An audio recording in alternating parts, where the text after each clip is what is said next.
Hello friends, Arun sir maths YouTube channel पर एक बार फिर से आप सभी का स्वागत है। आज की क्लास में हम स्टार्ट करने वाले हैं class 10th mathematics chapter number 8 ट्रिग्नोमेट्रिक्स की एक्सरसाइज 8.2 के इंट्रोडक्शन के बारे में।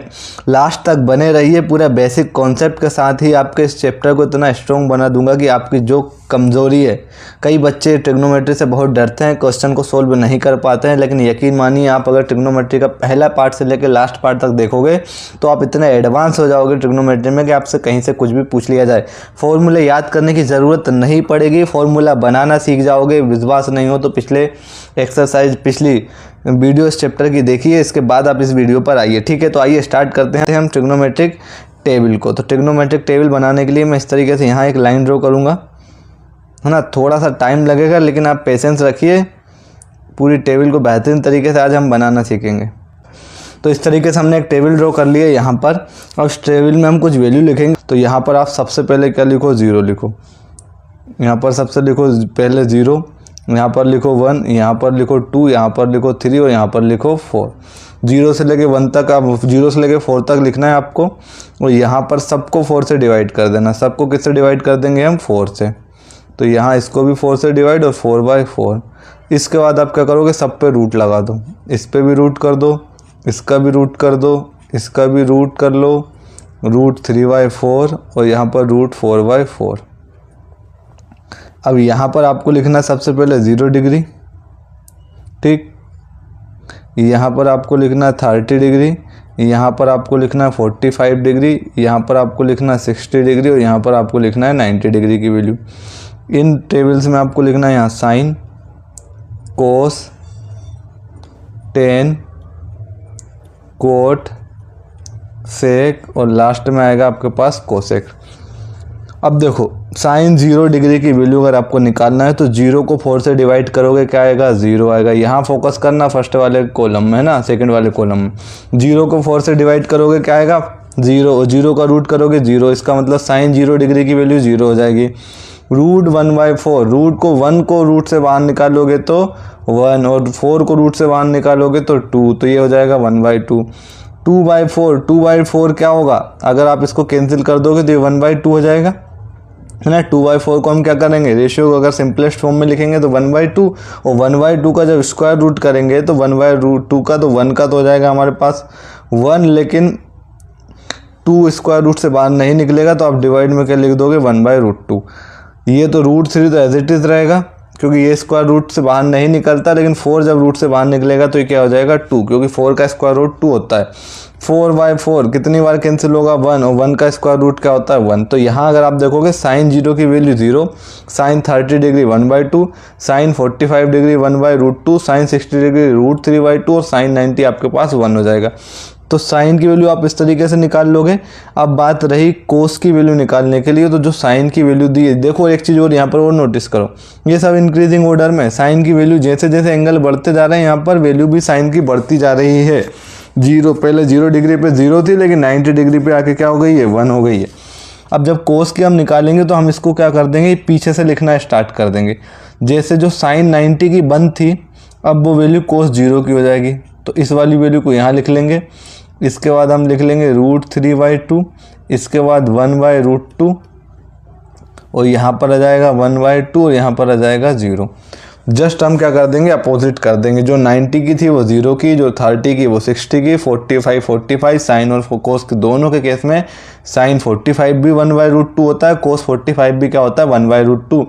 पिछली एक्सरसाइज अगर आपने देखी होगी तो आपको पता होगा कि साइन थीटा और कोस थीटा का जो रेशियो होता है वो हमारे पास क्या होता है, टेन थीटा होता है। इसका मतलब साइन और कोस को अगर आप डिवाइड कर दोगे तो 10 मिल जाएगा आपको, ठीक। तो साइन और कोस, ये रहा साइन, ये रहा कोस, 0/1, है ना। 0/1 इन दोनों को डिवाइड करेंगे तो 0/1 क्या होगा, 0 होगा। तो 10 0 भी हमारे पास 0 हो जाएगा। अगर 1/2 को डिवाइड करेंगे √3/2 से तो आप देखोगे 2 से 2 कैंसिल हो जाएगा, तो यहाँ पर क्या बचेगा, 1/√3 बचेगा। सेम 1/√2 को 1/√2 से डिवाइड करेंगे तो 1 टाइम कैंसिल होगा। √3/2 को 1/2 से डिवाइड करेंगे तो यहाँ पर आपके पास √3 बचेगा। 1 को 0 से डिवाइड करोगे तो आपको पता होना चाहिए 1 को अगर किसी नंबर 0 से डिवाइड करते हैं तो दिस विल बी इनफाइनाइट। तो ये क्या हो जाएगा हमारे पास इनफाइनाइट, या फिर हम इसको कहीं ना कहीं आप बुक में देखोगे तो ये नॉट डिफाइंड भी लिखा होता है ना, नॉट डिफाइंड भी हम लिख सकते हैं और नॉट डिफाइंड को ही हम इनफाइनाइट भी लिख सकते हैं। अब देखो कोट, कोट क्या होता है, टेन का अपोजिट बताया था, जो टेन थीटा होता है वो क्या होता है, कोट का अपोजिट होता है। इसका मतलब 1/कोट थीटा को हम टेन लिख सकते हैं और कोट थीटा को हम क्या लिख सकते हैं, 1/tan थीटा। ये सब हमने प्रूव किए, पढ़ाया नहीं है, प्रूव करवाना सिखाया है आपको, जाके देख सकते हो आप।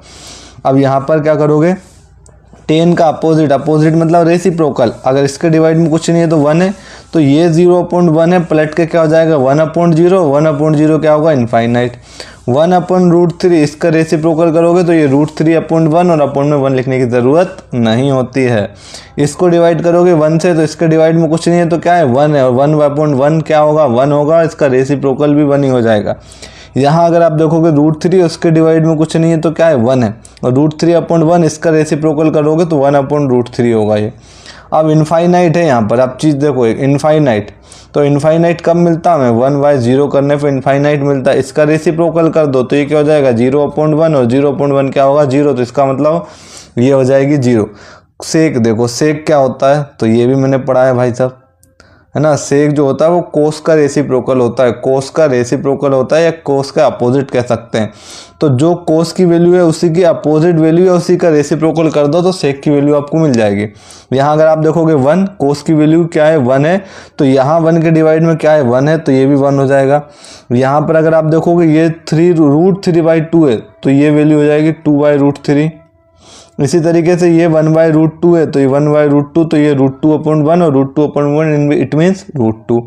1/2 का रेसिप्रोकल 2, 0, और 0 के डिवाइड में कुछ नहीं होता तो क्या होता है 1, और 0/1 इसका रेसिप्रोकल करोगे तो ये 1/0, 1/0 क्या होगा इनफाइनाइट हो जाएगा। ठीक, अब कोसेक क्या होता है, साइन का रेसिप्रोकल, तो साइन का रेसिप्रोकल कर दो, साइन की जितनी भी 0, 30, 45, 60, 90 डिग्री पे जितनी भी वैल्यू है उसकी रेसिप्रोकल कर दोगे तो वही वैल्यू उसी एंगल के केस में कोसेक की हो जाएगी, उसका रेसिप्रोकल जो हमें मिलेगा। ठीक, यहाँ अगर आप देखोगे तो 0 के डिवाइड में कुछ नहीं है तो क्या है, 0 के डिवाइड में कुछ नहीं है तो क्या है 1 है, तो ये हो जाएगा आपके पास 0/1, और 0/1 कोसेक की क्या होती है, तो 1/0, 1/0 क्या होता है इनफाइनाइट, तो ये आपके पास क्या हो जाएगा इनफाइनाइट। यहाँ पर क्या है 1/2, तो 1/2 का रेसिप्रोकल 2, 1/√2, तो इसका रेसिप्रोकल कितना हो जाएगा √2 हो जाएगा। √3/2 इसका रेसिप्रोकल 2/√3, और यहाँ पर 1 और 1 का रेसिप्रोकल भी क्या होगा 1 होगा। तो इस तरीके से आपको पूरी टेबल याद होनी भी चाहिए, क्योंकि याद आप बार बार बनाओगे तो है नहीं आप इसको, इसलिए आपको याद होनी चाहिए। लेकिन मैं नहीं कह रहा हूँ कि आप डायरेक्ट उनको याद करो, आंख बंद करके बैठ जाओ, आपको ऐसा बिल्कुल नहीं करना। आपको बार बार क्वेश्चन प्रैक्टिस करना, जैसे आप बार बार क्वेश्चन को प्रैक्टिस करोगे ये वैल्यू आपको ऑटोमेटिकली याद हो जाएगी, आपको याद करने की ज़रूरत नहीं पड़ेगी। लेकिन कैसे हम ये वैल्यू फाइंड करते हैं वो भी आपको मैं एक तरीका बता चुका हूँ, है ना। साइन 0 की वैल्यू 0 होती है, sine 30 1/2, sine 45 1/√2, sine 60 √3/2 and sine 90 will be 1। Cos की वैल्यू अब आप ऐसा याद रख सकते हो, देखो 8/430 या 8/490 लिख लो आप, यहाँ पर 8/490। अब यहाँ पर क्या कहना चाह रहा हूँ मैं, साइन और कोस की बात कर रहा हूँ। अब जो वैल्यू साइन 30 की अगर तुमसे पूछा जाए तो साइन 30 में कितना जोड़े कि 90 आ जाए, तो आप बोलोगे सर 60 जोड़ो, इसका मतलब साइन में जो 30 की हो जाएगी वो कोस में 60 की होगी। ठीक, इसी तरीके से अगर आपसे पूछा जाए कि साइन 60 आपके पास 60 डिग्री, साइन 60 है, तो आप इसमें कितना जोड़ोगे तो ये 90 होगा, तो आप बोलोगे सर 30 जोड़ना है। अगर 30 जोड़ना है तो इसका मतलब जो साइन 60 होगा वही वैल्यू किसकी होगी, कोस 30 की होगी। आप ऐसे याद रख सकते हो। आप देखो जो साइन 60 की वैल्यू है कितनी है √3/2, वो किसकी है, कोस 30 की है। ऐसे ही अगर मैं आपसे पूछूँ साइन 45, तो साइन 45 इसमें आप क्या जोड़ो कि 90 हो जाए, तो आप बोलोगे 45 में अगर 45 ऐड करेंगे तो 90, इसका मतलब साइन 45 और कोस 45 दोनों इक्वल हो जाएंगे। और आप देखोगे यहाँ कि दोनों की वैल्यू साइन 45 और कोस 45 की वैल्यू क्या होती है 1/√2 होती है। अब इस टेबल से हम क्या करेंगे, अगली जो एक्सरसाइज है हमारी 8.2, उसके पूरे क्वेश्चन को हम सोल्व करने वाले हैं, बेहतरीन तरीके से सोल्व करने वाले हैं। बस आपको याद करना नहीं है, मैं बिल्कुल रिकमेंड नहीं कर रहा हूँ कि आप इनको याद करने बैठ जाओ, लेकिन जैसे जैसे आप इसको प्रैक्टिस करोगे, जैसे जैसे आप इनका यूज़ करोगे क्वेश्चन में, तो फिर आपको याद हो जानी चाहिए। ऐसा नहीं कि आप इनको हर बार देख के लिख रहे हो। अगर आपने एक बार यूज़ कर लिया sin 30 = 1/2, तो ये आपको याद रहनी चाहिए और ऑटोमेटिक याद हो जाएंगी आप जैसे जैसे इस चैप्टर को करोगे। तो आज की क्लास में सिर्फ हमें ये इतना ही देखना था। अब पूरी वैल्यू पर जो बेस्ड होता है वो अगली एक्सरसाइज में हम क्या करेंगे, क्वेश्चन देखेंगे और 8.2 एक्सरसाइज के कंप्लीट एक्सरसाइज के सॉल्यूशन को हम अगले नेक्स्ट पार्ट में आपके साथ डिस्कस करने वाले हैं। और अगर चैनल पर नए हो, देखो इसमें कुछ एग्जांपल भी हैं, लेकिन वो एग्जांपल हम अगली क्लास में ही डिस्कस कर लेंगे, जहां पर हम अगर एंगल दिया हो तो हम साइड कैसे निकाल सकते हैं और साइड दिया हो तो एंगल कैसे निकाल सकते हैं। ये सब बहुत चीज़ मैंने बहुत बेहतरीन तरीके से बताई है। अगर आप इससे पहले वाले पार्ट देखोगे तो मैंने यहाँ आपको कुछ रटाना एक चीज़ नहीं सिखाई, एक एक चीज़ मैंने प्रूव करना बताई। छोटी से छोटी चीज़ ट्रिग्नोमेट्री में फॉर्मूले तक मैंने प्रूव करने बताए हैं आपको। ठीक, अगर आपने इससे पहले की वीडियो देखी होंगी तो आपको पता होगा कि मेरा जो पढ़ाने का तरीका है वो सबसे डिफरेंट है।